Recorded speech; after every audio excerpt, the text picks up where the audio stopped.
Hi there everyone. So for today's video, I know the holidays have now passed and our spaces might be feeling a little bit empty after taking down all of the decorations. So I wanted to give you guys my top 20 DIYs that you can essentially create for no money.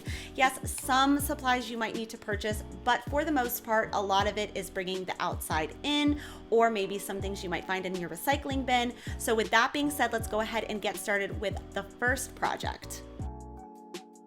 For the first project, I wanted to make a cement jug vase, and I have been saving this empty bottle of Fireball whiskey, and I thought that this would make the perfect thing because the shape is already really nice. I obviously just don't like all of the labels and things like that, so we are going to kind of transform it with some paint and some texture. So the first thing I need to do is take some Goo Gone and just follow the directions on the back, and I just apply the Goo Gone in all the places where there's adhesive because I don't want any of that on there before I apply my texture.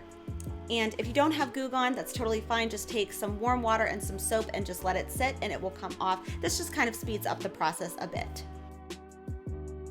And with all of the labels and everything removed, I just now need to remove the cap and we are ready to get started on the texture process.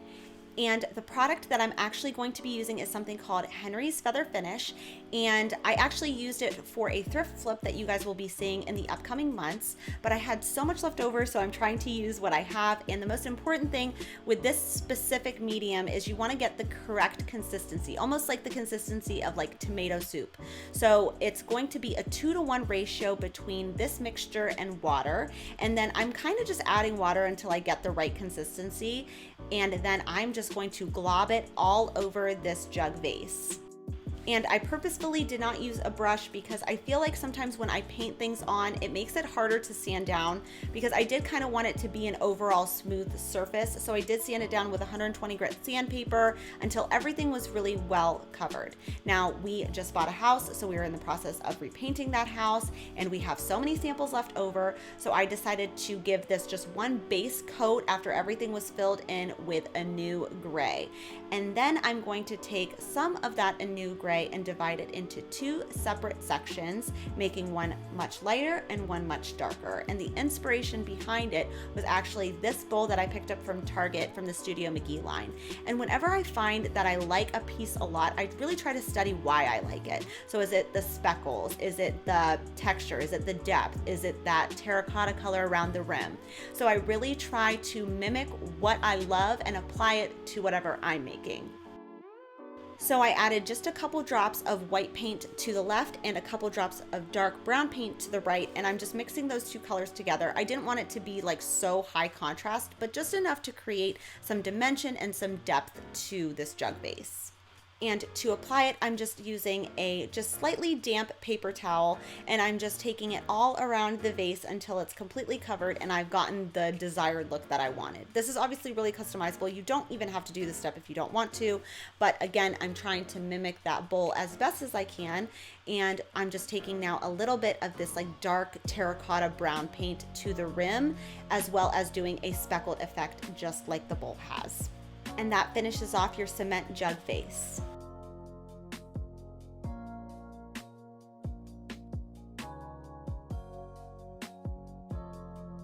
For the next project, I really wanted to make a paperweight, but I wanted to make it out of a material that was really natural. So when we moved to our new house, we do have an excessive amount of rocks in our backyard, so I decided to pick this one up specifically. I liked that it was sitting nice and flat and that the scale would be appropriate for paper. And then I also bought this hardware for my nightstands from IKEA. So I needed 4 of them, but they sent 5. So I had 1 left over, and I thought this might be cute to just put it on top of the stone and make it like a cute paperweight. If you wanted to apply something similar and make maybe like a larger rock as a doorstop, I think that would be really cute as well. I am applying it using some E6000. You could probably use hot glue, but I just wanted a good and secure hold. So I'm just going to kind of fill in that gap between the center and the exterior rim with E6000 and then apply that to the top of the stone. And I just held it there for a few minutes just to make sure the E6000 started to get a bit tacky. And if you're going to be using a stone, I would definitely recommend putting some of these little felt pads on the bottom so you don't scratch any of your surfaces up, but this is how it will turn out.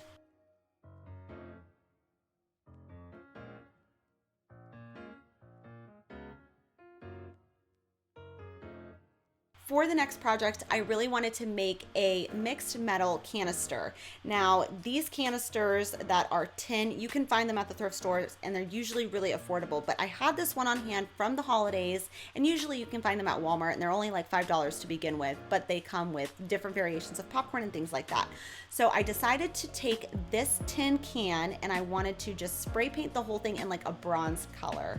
And instead of just leaving it at that, again, we've been sampling lots of different hardware for lots of different projects going around in our house, and I have this one left over that I think is so chic, and I actually love that it's not bronze. I love that it's a little bit different. So I'm just going to take some E6000 and apply it to the top of the lid. And I think that this is just the easiest transformation, but it makes such an impact, and it is something that I can put in a pantry, I can put in a linen closet, I can display it on open shelving, and I think it will always just look great. For the next project, I really have been wanting to have an umbrella holder, especially before spring comes, and I actually had shared this in a fall decorate with me. I went to a garage sale and it was the last day, and she ended up giving this to me for free. I think she initially picked it up at Goodwill, but I decided to make a eucalyptus wall hanging for fall, but now I'm left with this empty container, and I thought it would be the perfect thing to put an umbrella inside of it.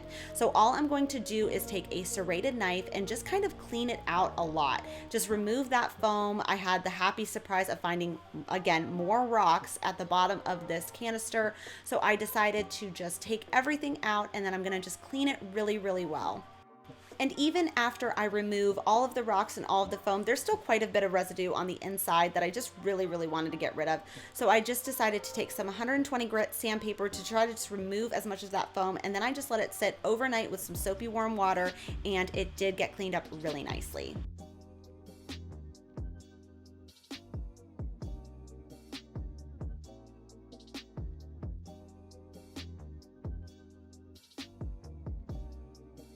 The materials that I used to make this DIY that I would have otherwise thrown away are a leather belt, and I have macrame cord because I like to do macrame in my spare time.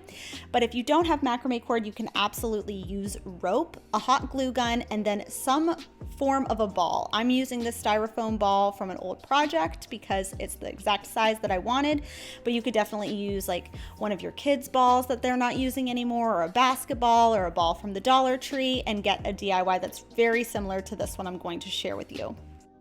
The first thing I needed to do was make a cut in this leather belt to make the handle for the leather rope ball. Now, I wanted it to be proportionate in terms of size, so I actually used quite a bit of the belt. If you have something that's a lot smaller than this ball, then you probably wouldn't need to use nearly this much. And after I removed the section of the belt that I wanted, I just needed to hot glue the ends together to make it actually look like a handle, because that's what we're going to be putting at the top of this styrofoam ball. And now that our leather handle was essentially built, it was just time to make a space for it at the top of the ball. Now, because this is styrofoam, I was able to just kind of take some scissors and just poke it right through. If you have something that is a little less forgiving, it might be a little bit more challenging, but this was super easy. Before I actually wanted to commit putting that leather handle through the top and like hot gluing it down, I actually wanted to get that rope started first. So I am just kind of feeding a little bit of that rope through that hole that we just created, and now I'm gonna add that leather handle back in.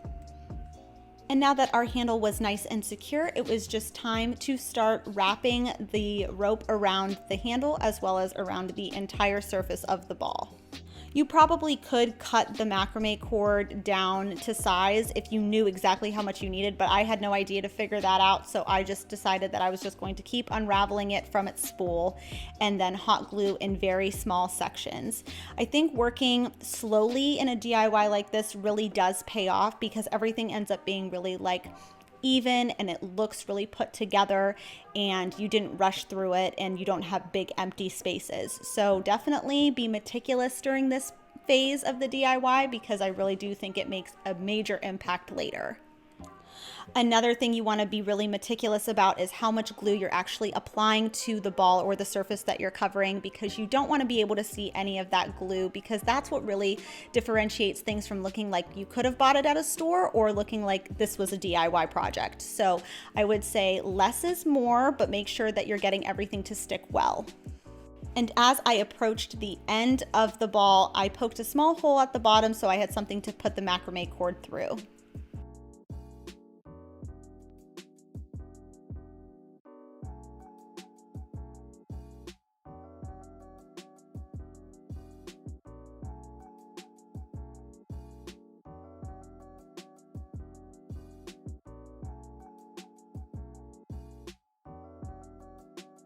For our second DIY project is actually my favorite in this video, because I think most people have a box like this around their house, especially after Christmas or the holidays. Maybe you got something like perfume or new shoes, or in my case, I got this coffee warmer because I literally have to microwave my coffee 46 times a day. So this has really been a nice gift, but I'm really excited about the box that it came in because I'm going to make a little memorabilia box.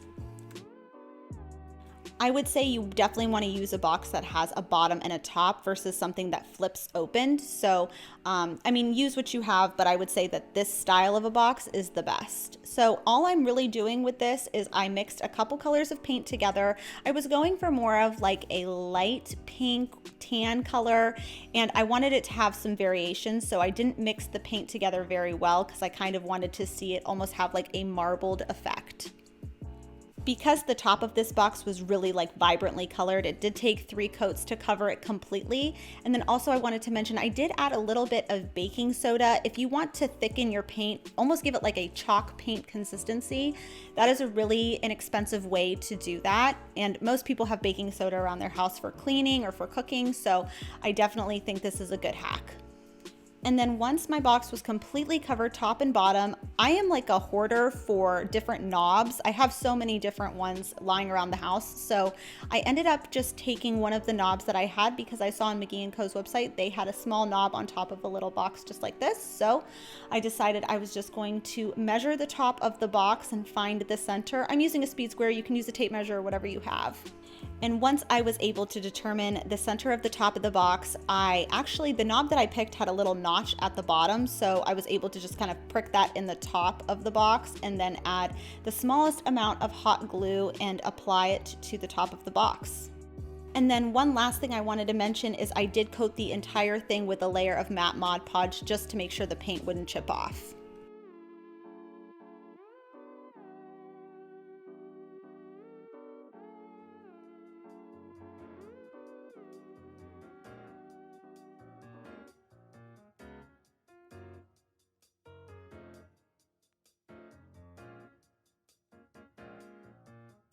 And while my husband was on a walk with our son, he texted me this picture and said, "Do you want me to bring this coffee table home?" And I said, absolutely. I loved the shape of it. I loved the slats. It had a lot of visual interest already. It was a nice modern shape, but the only thing I ended up having to do to kind of, I guess, repair it was add some wood glue because the pegs weren't really sticking together on the bottom. So, but otherwise it was in really good shape. Obviously it did have watermarks and things like that on the top. So when that happens, I just always take my electric sander with some 100 grit sandpaper and just get off the rough spots. But then also I did want to stain this in a different color, so I ended up sanding the entire thing down, even the sides, just getting all of those rough spots off and whatever stain they had chosen previously. Once I was pretty happy with the amount of color I was able to remove, I didn't want it to be like perfect because I still wanted it to be somewhat rustic and distressed.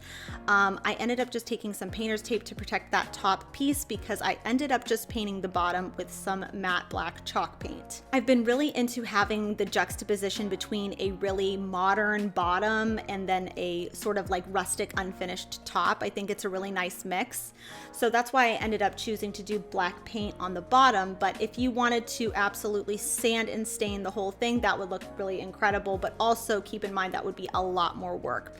chalk paint is so forgiving, so it really allows you to not necessarily have to prime and sand and do all that, because the chalk paint really adheres to kind of already finished surfaces really well. But one thing I do want to point out, just because of all of the slats, this was a really hard project to not get drip marks on, because just as soon as you were like getting to the next corner, there was a drip mark. So I would say if you have something like this, you want to just keep changing the direction of your paintbrush, go vertically then horizontally, just to make sure everything is spread really well.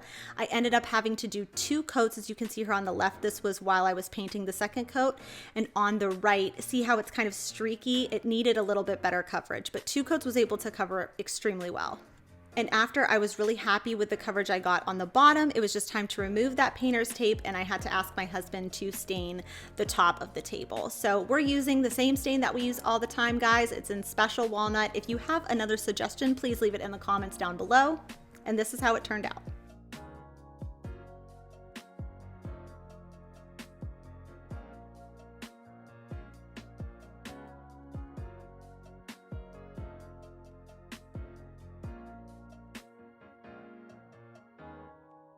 We are going to be making a kind of paper mache vase without really using paper mache, because if you've ever done paper mache, it takes so much time, and it actually has like a decent amount of ingredients. If you have a really good recipe, please leave it in the comments down below. But every recipe that I have found that worked always has like a lot of things happening, and it takes a lot of time. So we're just going to make our vase look like it was made from paper mache, because that is super trendy right now. Not even just McGee & Co, but so many high-end stores are selling vases and bowls that look just like this. And obviously the first thing you need is an empty vase or bottle. As you saw in the first clip, I was removing all of the labels. I do so using Goo Gone. You can buy that at the Dollar Tree for $1, or you can just soak it in hot water and take some dish soap, and it just takes a little bit longer. And the first thing I'm actually doing is taking some white matte acrylic paint and mixing it with just the slightest amount of baking soda, just to thicken it a little bit, because I read somewhere that before you apply drywall filler or spackle to any sort of a vase or bottle, you want to make sure that you create a barrier in between. So I'm just painting this completely, 1 coat of white paint, and then I did do 1 coat of just spackle all around and let that dry overnight. Definitely before you do this project, you're going to want to lay a lot of things down, because it gets pretty messy, because you're using your fingers with the spackle and you're mixing paint with the spackle. So definitely protect whatever surface that you're going to be working on. I mixed territorial beige and a brown color that I have. I'll make sure I link the names of the paints that I used in the description box below. And I thought about using a brush just to give it maybe a more clean finish, but I actually really liked the way it looked when I applied it with my fingers instead. So the first thing I'm doing here is I'm just applying a small amount of spackle to some cardboard, and then I am taking that territorial beige and mixing it with the spackle. So the point of this is now to get the color that is similar to the one that I did see on the McGee & Co site, which is more of like a beige, not stark white. And after I was able to get that nice beige base, I decided that I needed to lighten it up a bit. So I ended up taking some cream matte acrylic paint and mixing it to the current spackle mixture that I already had, just to make it feel a little bit more bright and have a little bit more variation as well. So I'm just doing so using like a little pressing motion, just to give it some really nice texture. And basically I just kept doing that. I kept flipping between the darker of the two and then the lighter of the two. I don't know why, but this reminded me so much of like blending makeup. And after I did that all the way around, all the way until I got to the top of the vase, I was happy with it. I was happy with the way that it looked, but I wanted to still give it a little bit more texture. So I ended up just flicking some dark brown paint onto the vase as well, just to give it a little bit more dimension.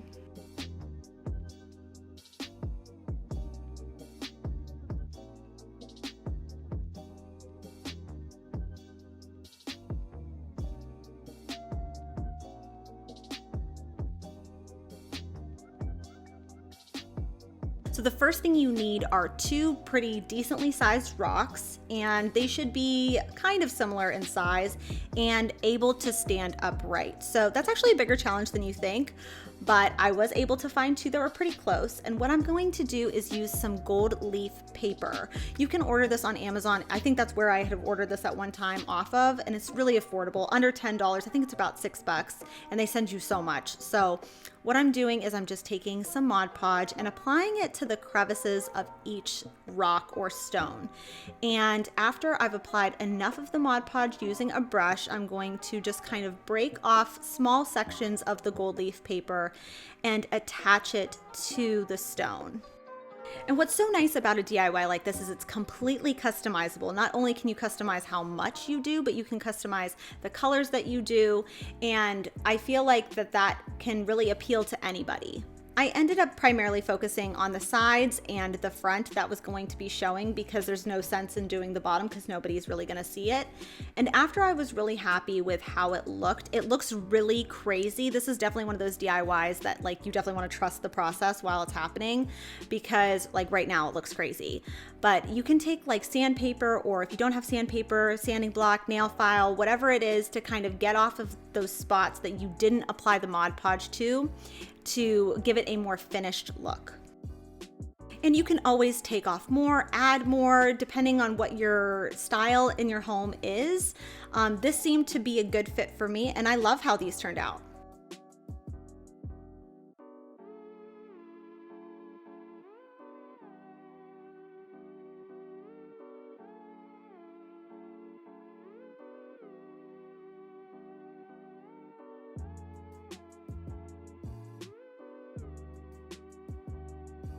The next DIY is definitely one that you'll either love or hate. Now, I personally love decor with antlers, so if that's not your thing, maybe just use a branch or something outside.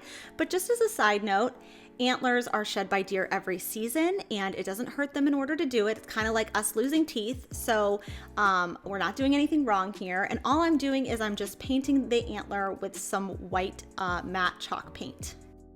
You could, of course, choose to leave it natural, but I wanted to make it look a little bit more finished, and it was too similar to the color of the extra wood slab that I had lying around. So all I'm doing, it's this simple, guys. I'm just finding the center of where that antler is going to lie the most flat, and I'm just going to use some good old-fashioned hot glue, apply it directly to the antler, and then hold that there for a good minute on that extra piece of wood.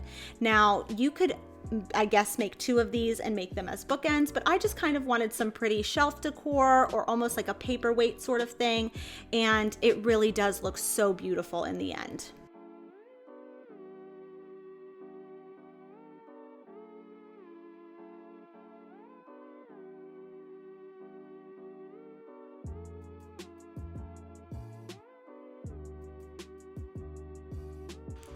And while we are on the subject of antlers and antler DIY projects, I wanted to share with you a DIY that I actually made during the holiday season a few years ago. And all I took was a Dollar Tree hurricane vase as well as a candle from the Dollar Tree. And as you can see, I have quite the stash of antlers, and I'm always trying to find creative ways to use them. And once I saw that they were charging just under $100 for an antler hurricane vase, hurricane candle holder on Pottery Barn, I knew that I had to try to replicate it and make it for much, much less. So I'm just placing the antlers around this hurricane vase to kind of see how it's going to sit. Obviously, every antler is literally different, so you just kind of have to keep messing with it until you are happy. And then I just applied some hot glue to attach the pieces together, and that was really it. If I were to do this now, I might just want to do some E6000 instead, just because I don't really want to see any glue. But otherwise, this was a super easy, budget-friendly, not time-consuming DIY project that anybody could do, and I was able to save so much money to get this look for much, much less.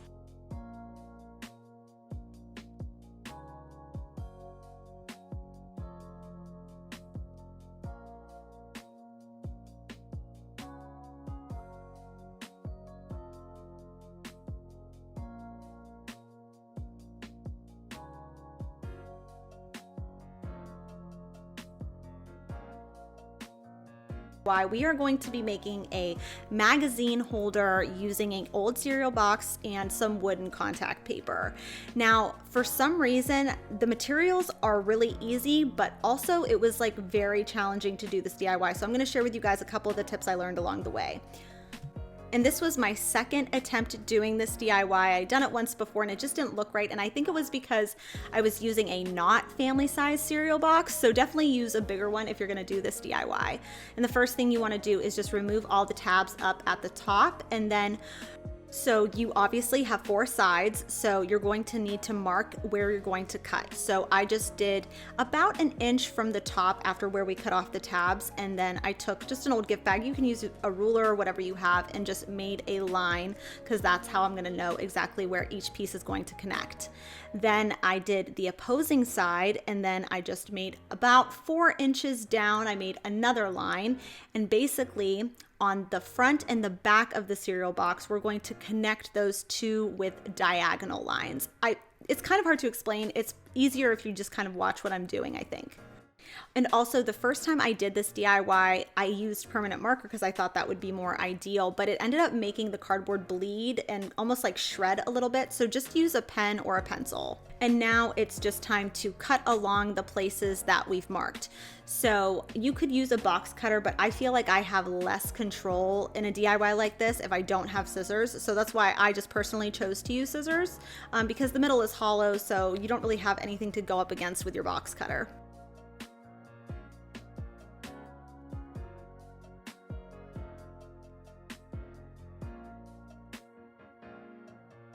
And after you have removed that top piece, you're left with something that is starting to resemble a magazine holder box. And obviously you can find these for a very affordable price at IKEA or the thrift store. But anytime I do DIYs like this where I didn't spend any of my own money, I think that there's probably some of you out there that would be in a similar situation, so I should share it with you guys. So the first thing you want to do when you're attaching the contact paper to something like this is you want to take the longest side and attach that contact paper to that side first. And normally with contact paper, you're attaching it to whatever it's being applied onto, but in this situation, you're kind of manipulating your item and not the contact paper. So you're gonna be moving the cereal box around, kind of rolling it in the contact paper almost to get all of those pieces covered. Obviously, you wanna make sure that your creases are really nice and tight and you're sealing everything down really well, cutting at 90-degree angles on the bottom and the top. Once you have each side covered, you do kind of have like a bad side, we'll call it, because there's obviously going to be a spot where they start and meet. So you just face that towards the back, right? And then you just trim off the excess. And this one came out so good. And if wood really isn't your thing, you can use marble, you can use grass cloth, you can use whatever contact paper you have. So definitely recommend this DIY.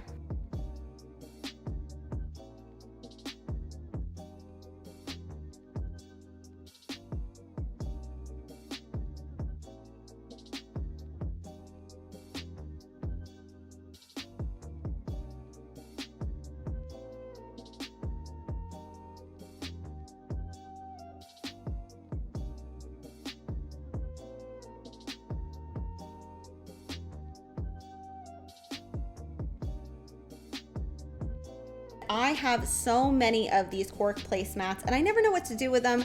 I don't really use them for anything. They just kind of collect dust. So I decided this would be the perfect project. And then the box I had left over from Christmas, so I'm going to use that as well. The first thing I'm doing is I'm taking the lid of the box and I'm just tracing around where I'll need to cut the cork out. This is definitely one of those projects though, it shows when you take your time. So don't rush through cutting and measuring because you want everything to look really clean and seamless. And after I was able to cut the top section out, I just applied a lot of hot glue to the top of the box and then placed the cork directly on top of that. And the reason I didn't just measure each side of the lid as well as the top all at once and cut everything all at once is because, as you can see, even though the cork is really thin, it's still adding a little bit of height to what I would have previously needed to cut off. So you'll see what I mean here in a second, but It's better with the project like this to just go slow and just get one section down, apply the cork, and then measure the following section after with the added length accounted for. So now with the top attached, I did parallel sides first, and then I did the other two sides. So although it's a square and they're all going to be the same, you want there to be the sides to match up, so you're covering the ends so it doesn't look like a DIY. It looks like something you would actually buy in a store. And from here on out, the process is really repetitive, just cutting, applying hot glue, and attaching, and then just being smart about what sections you do next.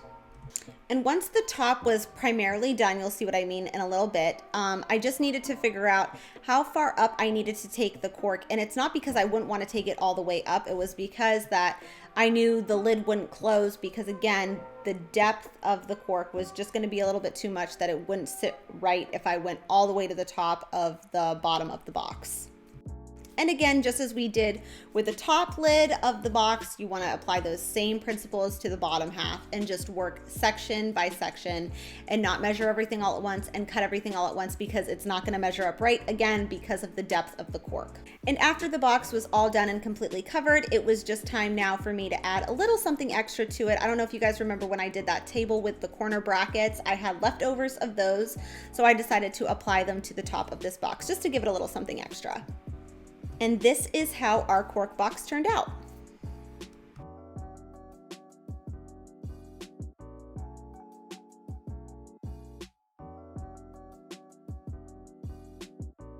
I really wanted to try to make something that looked similar to driftwood. Driftwood is super trendy in home decor right now. And if you have this naturally around you, that's wonderful, but I do not, as I live in Maryland. So I'm going to do my best with this very large branch that I found in my backyard. Because the branch was way too long, I just used my miter saw and I just cut a section that I really liked that to me resembled the shape of driftwood. Because of the windiness of it, this is the best I could do, so I actually had to do this in sections, but you just want to completely cover your branch with water, and then you want to add about 1 cup of bleach to that water, and then you also want to add some salt and some baking soda. I say some because I kind of just sprinkled it on the actual branch itself just to make sure it really started to like lighten the branch. So it depends how much you would need, it depends how big your branch would be, and so on and so forth. So then I took a cup of iodized salt and applied that also to the solution, and then I covered it all with water. So I let this sit for at least 72 hours in this bleach mixture, and then I took out my electric sander and sanded all of that off to really make sure it was nice and light and bright, just like driftwood is. Now, if driftwood really isn't your thing, you can always paint this branch. You could paint it gold, you could do whatever you want to it, but I really think that this gives a cool sculptural element to a bookshelf without spending any money.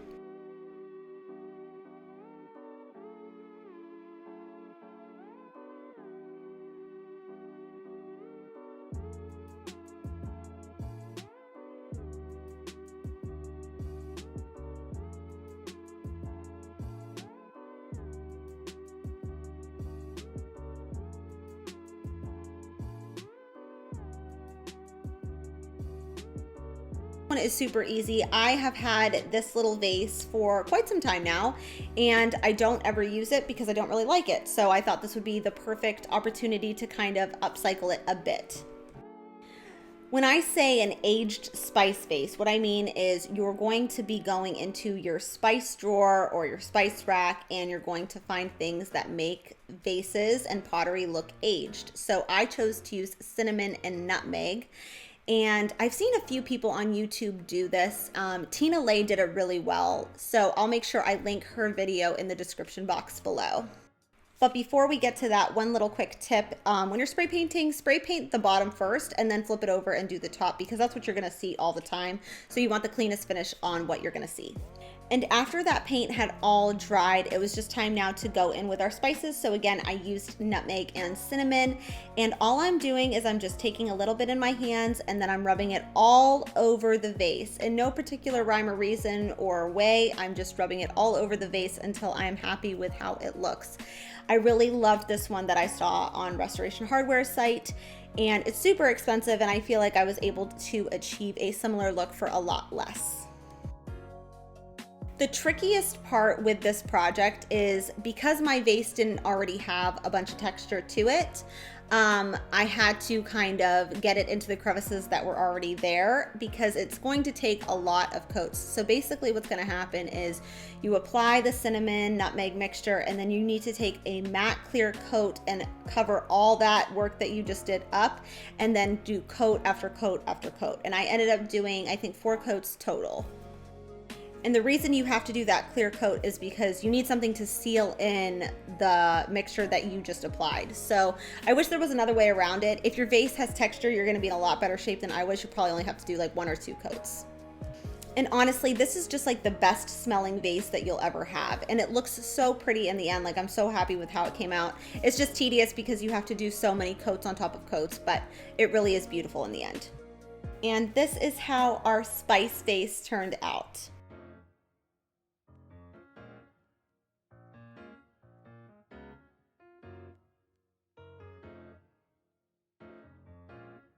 For the next project, again, we're going to be bringing the outside in, and we are going to make some framed antler artwork. So all I did was I had an old canvas, and I'm taking an antler. And by the way, now is a good time to look for antlers if you live in an area where there are lots of deer around, because they usually shed between December and March. So all I'm doing is I'm hot gluing the back of the antler to the canvas so that it is one solid piece. And a few of you had actually asked if there was some sort of a substitute instead of using an antler, because they are, I guess, sometimes kind of harder to come by. If you find a branch, or if you find like pebbles or something and you want to make a pretty 3-dimensional art piece, I think that that would also look really great. With the antler now attached to the canvas, the last thing for me to do is just spray paint it all white, because I wanted it to be just more monochromatic, and I think that this look is very timeless.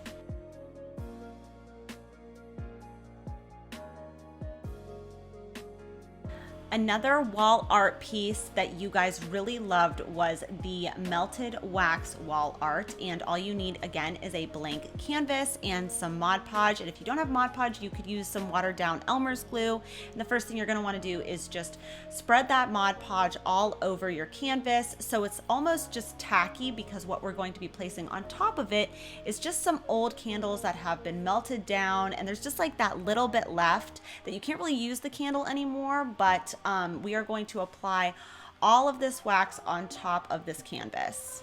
And I did this with no rhyme or reason. I just kind of wanted it to feel very abstract. It's just kind of a different take on maybe doing that plaster wall art that you've seen everywhere, but instead of using plaster, the wax kind of gives a more just like polished look instead, and I think it looks really beautiful. So if you have a canvas lying around and you have some old candles lying around, this is the perfect project to do. And again, because I like a really monochromatic look, I just decided to spray paint it white so it was all nice in one color. And I had this black frame from the Dollar Tree, and I just hot glued the corners to the back of the frame, and then this is how it turned out.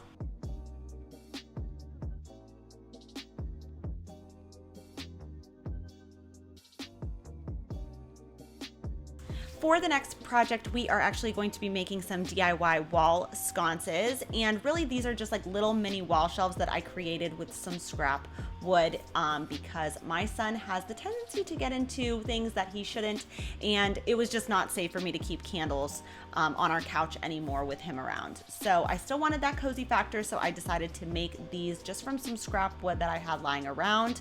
So I cut them down to the size that I wanted. You can obviously tailor this to whatever you have going on in your house, but as a general guideline, you just kind of want them to be big enough to actually be able to hold a candle upright. And before I paint them, I'm just going to attach them together. So I'm making 2 small markings on the back side so I know where I'm going to need to screw from the back into the bottom so it sits perpendicular to be able to hold up the candle.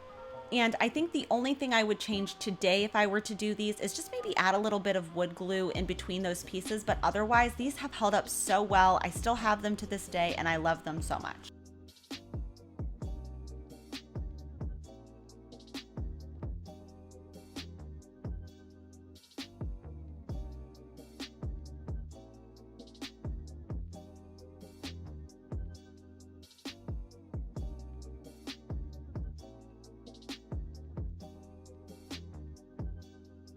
And for the next project, we are going to be making a bamboo wall hanging.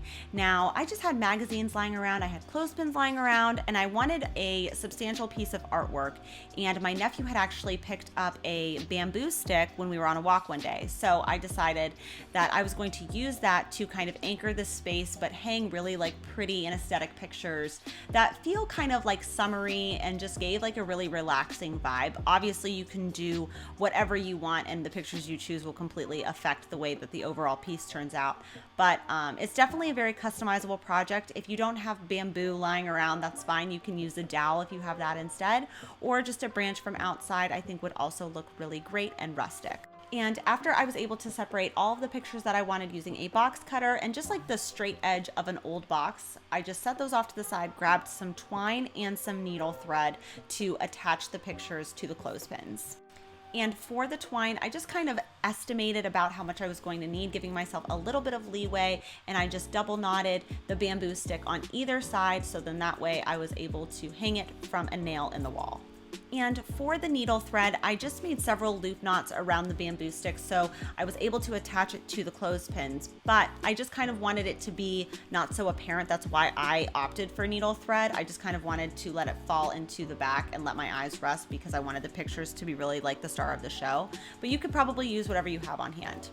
I wanted to include this DIY because even though it's not necessarily my design aesthetic to this day right now, I still feel like it's such a good DIY for so many different types of people. Maybe you're renting, maybe you have a dorm room and you can't put a bunch of holes in your wall and you can't hang really heavy artwork. I think this is a really nice option, especially if you like to change out your decor often. You can always swap out the pictures, but the main piece is always going to be done.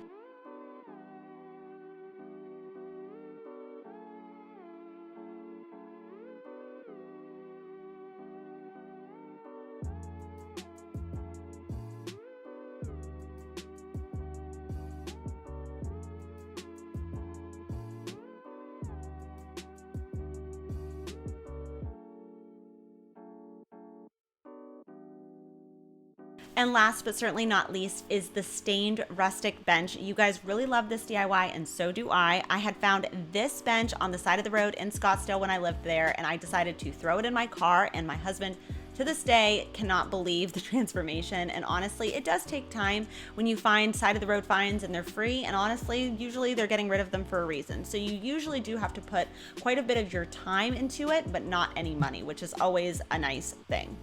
This particular piece did take more time just because of all of the spindles. I feel like had the back been open or flat in some way, it would have been so much less time consuming.